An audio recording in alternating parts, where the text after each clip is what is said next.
soltar esse grito que está preso na nossa garganta. Aleluia! Cristo ressuscitou. E é nessa alegria que nós celebramos esse domingo, este dia que o Senhor fez para nós. E que nós verdadeiramente possamos nos alegrar, exultar de Deus, por Ele nos ter dado a oportunidade de renascer com Ele, por ter dado a oportunidade de mais uma vez, mais um dia, pela manhã, abrir os nossos olhos e contemplar tudo que Ele tem feito em nossa vida. Contemplar a natureza, contemplar a beleza dos nossos irmãos e irmãs que se encontram como comunidade para celebrar a ressurreição de nosso Senhor Jesus Cristo. Gente, a primeira leitura nós temos muito claro a nossa missão de discípulos, de missionários de Jesus.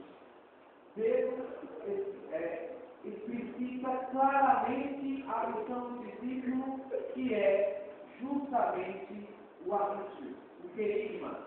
A nossa pregação consiste: Jesus Cristo morreu e ressuscitou. Paixão, morte e ressurreição de Jesus é o centro da nossa fé, é o centro da nossa pregação. Tudo que for de encontro a isso ou diferente disso não é pregação genuinamente cristã. O autor sagrado dos Atos dos Apóstolos, Lucas, coloca isso muito claro para nós.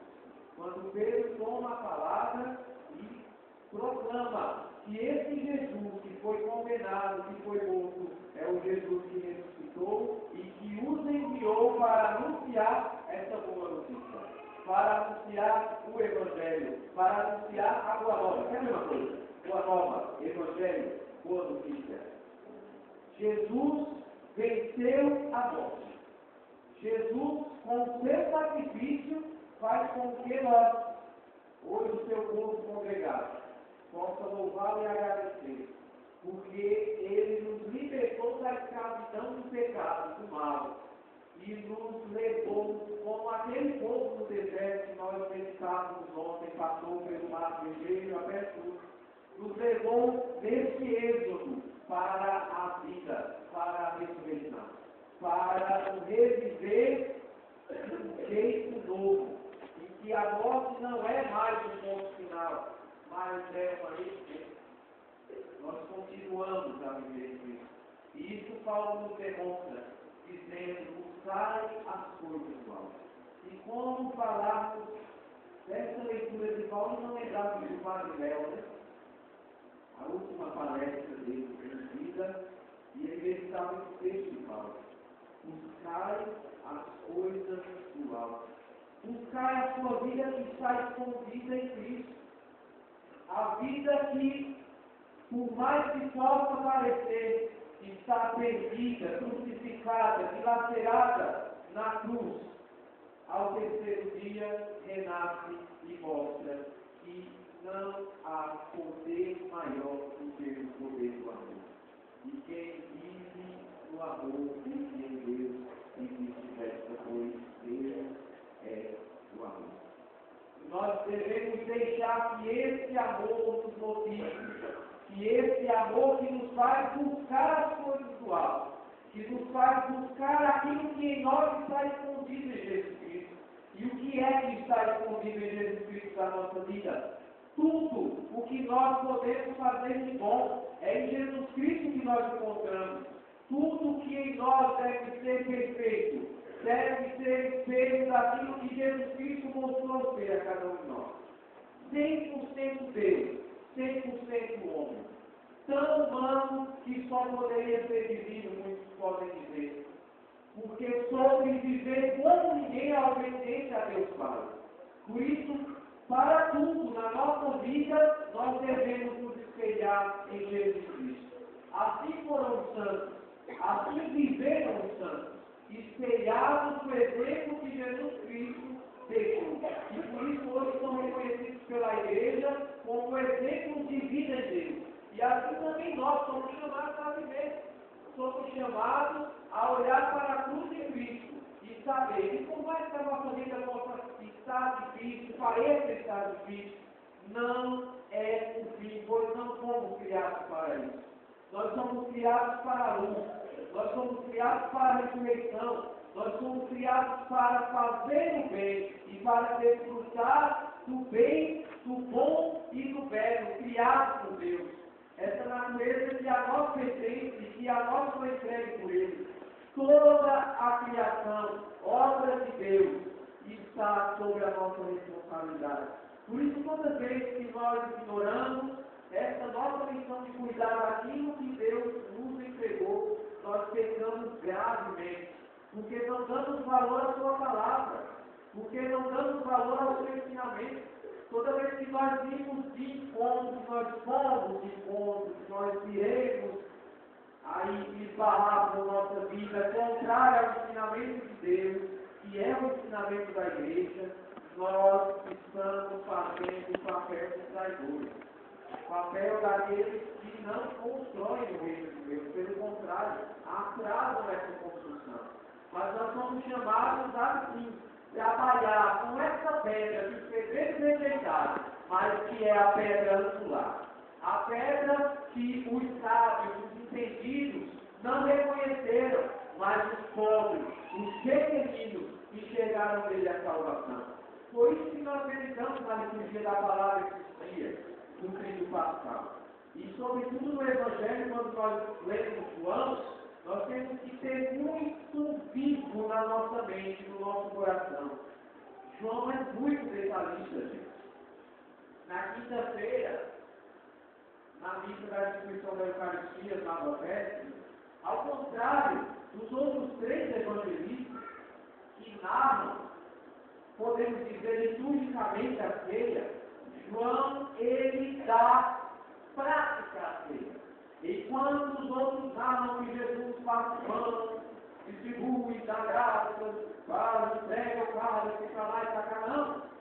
João, ele dá um exemplo concreto do que é a Eucaristia. É se ajoelhar diante dos seus e com humildade lavar os pés. Esse que é Jesus. Esse é o Senhor que nós acreditamos e professamos a fé dele.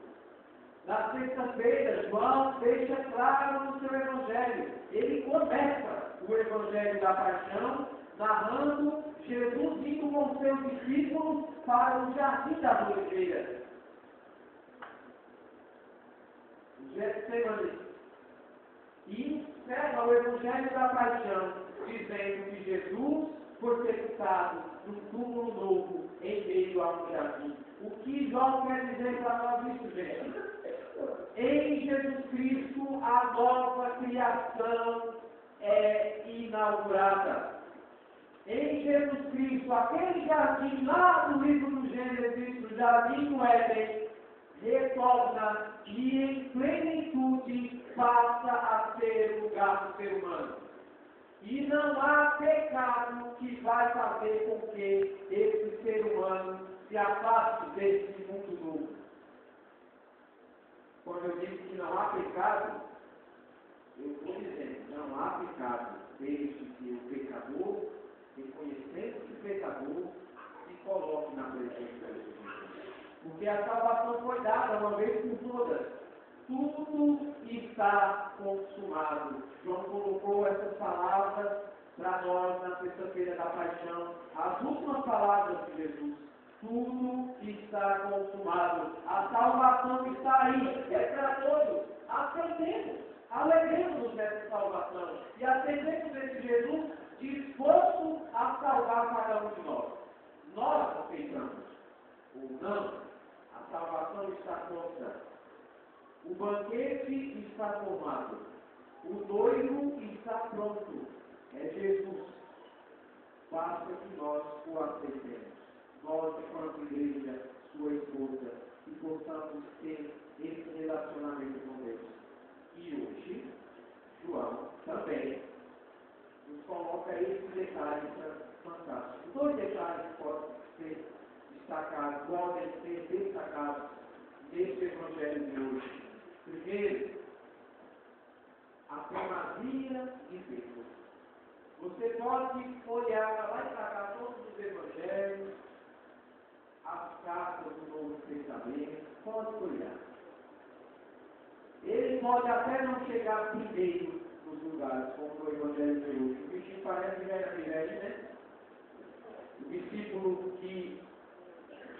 Jesus amava, que a gente sempre, por tradição, quis ser João, parece ser o mais novo dos discípulos, então logo que ele chegou primeiro, né?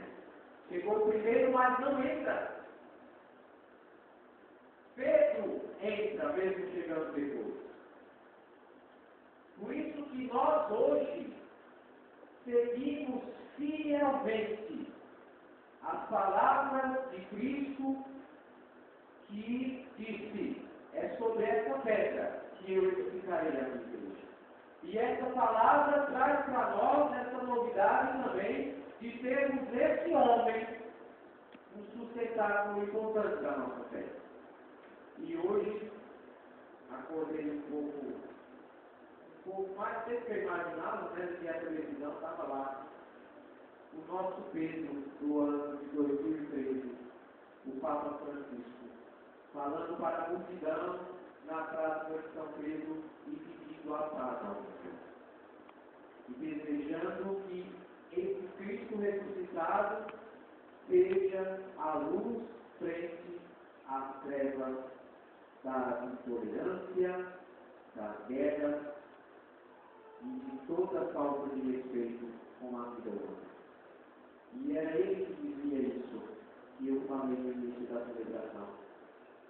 Jesus Cristo nos transforma em êxodo da escravidão do pecado para a liberdade da salvação e perdão dos pecados.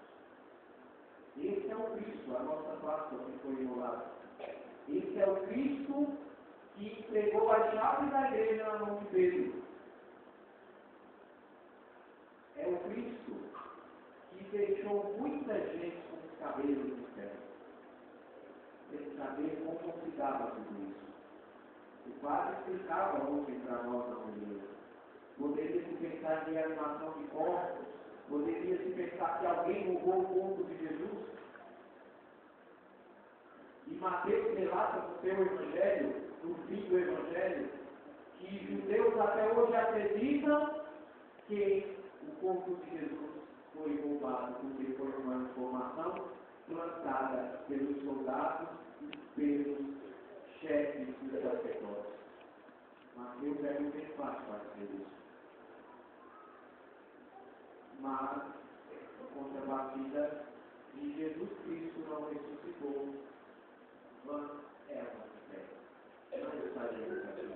Ele seria como tantos outros profetas que viveram, que morreram e que, quando muito, deixou aí uma, duas frases para que o pessoal lembrasse dele. Jesus ressuscitou verdadeiramente.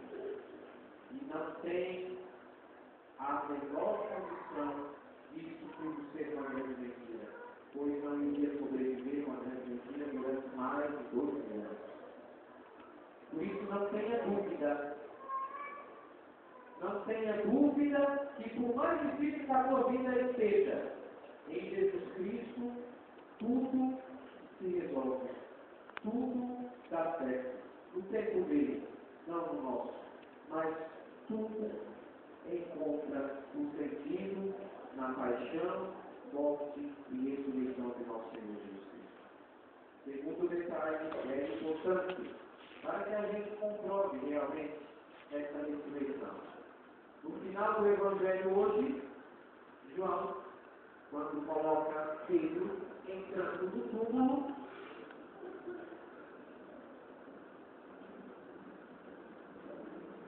além das faixas de índios deitadas no chão, Pedro contempla então o pano que tinha estado sobre a cabeça de Jesus, enrolado no lugar abaixo. Se fosse um simples roubo ou uma violação de sepultura, ninguém ia ter o cuidado de dobrar, de enrolar o pano e deixar de um lado abaixo. Com isso, João quer nos mostrar que tudo aconteceu com uma grande serenidade, conforme o previsto nas palavras de Jesus. Ele ressuscitou só, como Deus. Ressuscitou para uma vida nova para mostrar que nós também temos a possibilidade de viver uma vida nova. entrou e viu os panos sentados e a toalha que estava sobre a cabeça de Jesus enrolada em cima. Jesus ressuscitou verdadeiramente. E nós vamos ver nos próximos dias, na liturgia da palavra, as aparições de Jesus, as revelações do Cristo ressuscitado, que aparecem aos seus discípulos, que se alimenta para mostrar que não é nenhum fantasma, que pede para Tomé colocar a mão no seu lado, na sua chaga. Ressuscitou verdadeiramente. Como nós cantamos no início da celebração. Senhor, nosso Deus, merece o louvor, merece todo o nosso amor, pois é o Rei que venceu. Ele é o poder de Deus, aquele que tira o pecado do mundo e que nos entregou a salvação. Louvado seja nosso Senhor Jesus Cristo.